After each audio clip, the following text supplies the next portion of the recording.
साथियों जय हिंद।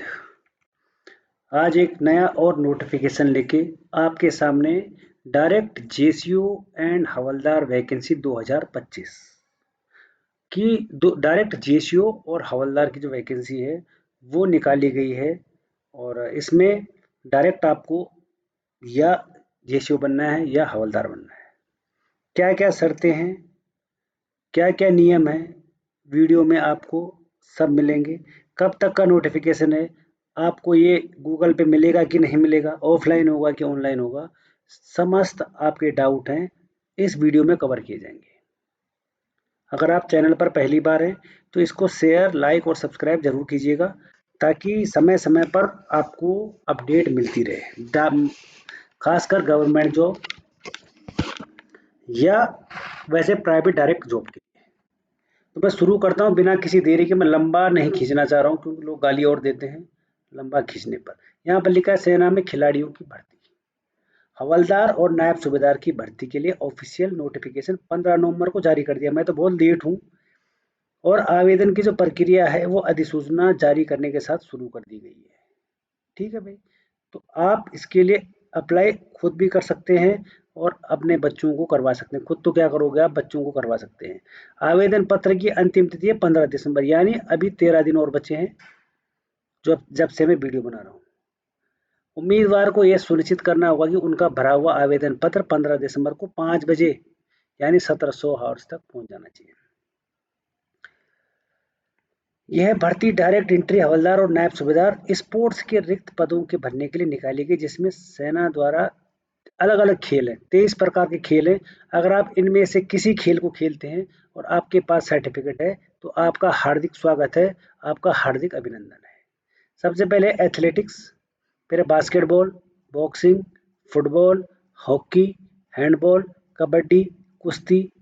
ये तो हरियाणा के पूरे गेम हो गए। लेकिन अगर आप कहीं और से भी वीडियो देख रहे हैं तो इसको ज़्यादा से ज़्यादा शेयर करें ताकि किसी भाई का भला हो सके। जूडो, कराटे, शूटिंग, तैराकी, नौकायन या वुशु, इनमें से 23 गेम हैं। अगर इनमें से कोई आपका पड़ोसी, आपका रिश्तेदार मेडलिस्ट है तो उसको ज़रूर बताएं कि भाई आप इसके लिए अप्लाई कर सकते हैं। अगर कोई महिला उम्मीदवार भी पुरुष उम्मीदवार के सामने योग्यता मानकों क्यूआर को पूरा करने का आवेदन कर सकती है, उसके लिए कोई दिक्कत की बात नहीं है। शैक्षणिक योग्यता मात्र 10 पास है, केवल 10 पास मांगा गया है। आपको ज़्यादा पढ़ने की कोई भी ज़रूरत नहीं है, आप 10 पास होनी चाहिए। एज क्या रखी गई है यहाँ पे? एज है उम्मीदवार की न्यूनतम एज 17 साल 6 महीने रखी गई, जबकि अधिकतम 25 साल तक। 17 साल से 25 साल के बीच के जितने भी युवा हैं, प्रतिभागी हैं, वो इस फॉर्म को भर सकते हैं। आवेदन के लिए पात्र जिनकी जन्म तिथि यहाँ पे लिखा है 2001 से 2008 के बीच में, वो भर सकते हैं। सिलेक्शन कैसा होगा, चयन प्रक्रिया कैसी होगी, उस पर एक बार नजर डाल लेते हैं। उम्मीदवार का चयन उनकी खेल उपलब्धि, physical fitness test, documents verification, medical test के माध्यम से किया जाएगा। ये चीज़ें सब आपको पता है होती रहती है, तो ये बड़ा इशू नहीं है यंग ब्लड बंदों के लिए। खेल की जो उपलब्धि है वो क्या क्या योग्यता है खेल की। सबसे पहले आवेदन के पास उम्मीदवार के लिए उच्चतम खेल उपलब्धि के आधार पर शॉर्टलिस्ट किया जाएगा। जिसने ज़्यादा हाईएस्ट गया होगा वो उसके आधार पर उसको लिया जाएगा। अभ्यर्थी के पास यहाँ दी गई पद अनुसार आवश्यक कोई एक खेल उपलब्धि होनी चाहिए। उसके बाद जो यहाँ खेल दिए गए हैं उसके अनुसार उनके पास यहाँ का एक खेल होना चाहिए। अगर मैं हवलदार की बात करता हूँ, डायरेक्ट जूनियर सीनियर स्तर की राष्ट्रीय चैंपियनशिप में जो जूनियर और सीनियर की जो नेशनल चैंपियनशिप राज्य का किसी स्टेट का पदक जीता हो उसने या मेडल, अंतर्राष्ट्रीय स्तर पर पूरे देश का प्रतिनिधित्व किया हो व्यक्तिगत इवेंट में, अगर इसमें किया होगा उसने तो इसमें कर सकता है।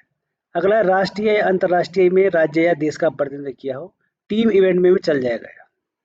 गेम कौन से, खेलो India, youth games, university games, कोई भी वहां पे मेडल होना चाहिए।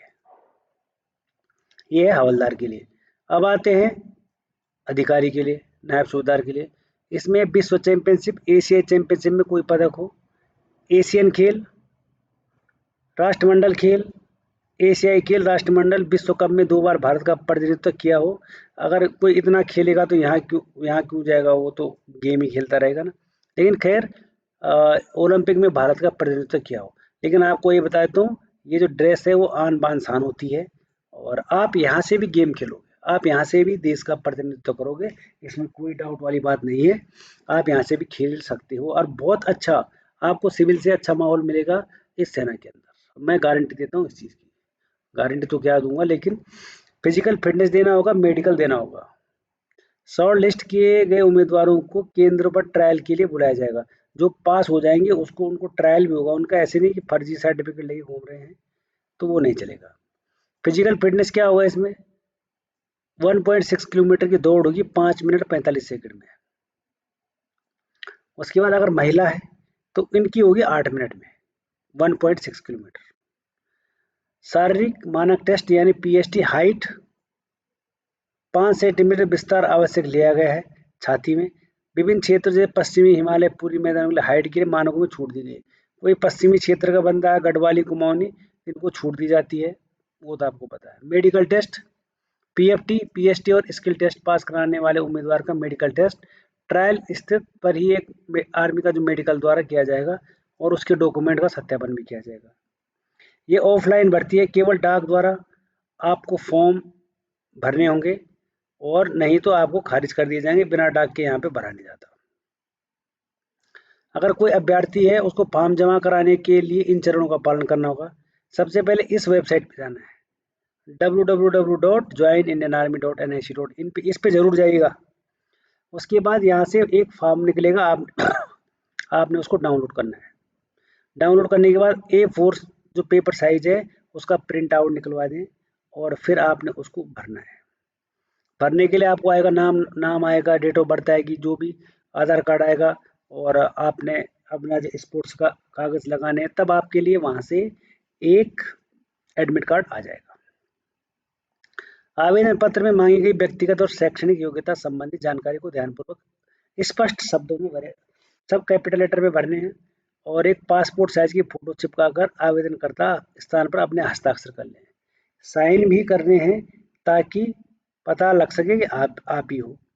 आवश्यक सभी दस्तावेजों को स्व अभिप्रमाणित छाया प्रति निकलवा कर आवेदन पत्र के साथ अटैच करें। अगर जो भी डॉक्यूमेंट्स उसमें मांग रखे हैं तो आपने सबके सब फोटो कॉपी करना है, और खुद अटेस्टेड करना है, उनको अपने साइन खुद करने हैं। महत्वपूर्ण दस्तावेज, जब ट्रायल होगा आपका, जब आपको बुलाया जाएगा, तो आपको 20 रंगीन पासपोर्ट आकार की फोटो, सफेद बैकग्राउंड होना चाहिए उनका, 1 महीने से पुरानी नहीं होनी चाहिए, आधार कार्ड, मूल निवास, जाति प्रमाण पत्र, स्कूल का करेक्टर सर्टिफिकेट, सरपंच द्वारा अविवाहित प्रमाण पत्र 6 महीने का होना चाहिए। इनको आपको लाना होगा और वहां दिखाना होगा। इसके बाद इस फॉर्म का रजिस्टर, जैसे आप फॉर्म भर दोगे उसको आपने स्पीड पोस्ट करना है और इस एड्रेस पे भेज देना है। Directorate of PT and sports, general staff branch, IHQ of MoD, room number 747 A wing, post office New Delhi. ये यहाँ पे पूरा एड्रेस है, आप इस एड्रेस को मार्क कर लीजिएगा, इस एड्रेस पे आपने उसको भेजना है। आराम से देखिएगा, और किसी, अगर आप नहीं है तो किसी और का भला हो जाएगा, उसके लिए आप जरूर इस फॉर्म को भरिएगा। फॉर्म में डाउनलोड नहीं कर पाया, मैं आपको दिखा देता क्या क्या भरना है। और उम्मीदवार को अगर समस्या होगी तो ये है वहाँ पे हेल्पलाइन नंबर, ये लगेगा नहीं वैसे, लेकिन आप ट्राई कर सकते हैं, 011-230-19078। इस नंबर को आप लगा सकते हैं, अगर आपको कोई दिक्कत होती है तो इस नंबर को लगा सकते हैं। तो फॉर्म आपको उस वेबसाइट पे मिल जाएगा, और उसको ज़रूर आप एक बार ट्राई कीजिएगा अगर आप स्पोर्ट्स पर्सन हैं, और अगर आप चाहते हैं कि भाई वर्दी पहननी है तो आप कर सकते हैं। और बड़े सौभाग्य की बात होगी आपके लिए भी कि देश की आन बान शान आप बनो। तो उम्मीद करता हूँ कि आप इस फॉर्म को ज़रूर भरेंगे, और अगर आप नहीं भर सकते तो आप किसी नज़दीकी क्षेत्र का जो आपका बंदा होगा, स्पोर्ट्स पर्सन होगा, उसको ज़रूर कहिएगा कि ये फॉर्म ज़रूर भरिएगा। तो फिर आज एक और अपडेट के साथ फिर मिलेंगे, तब तक के लिए थैंक यू और धन्यवाद।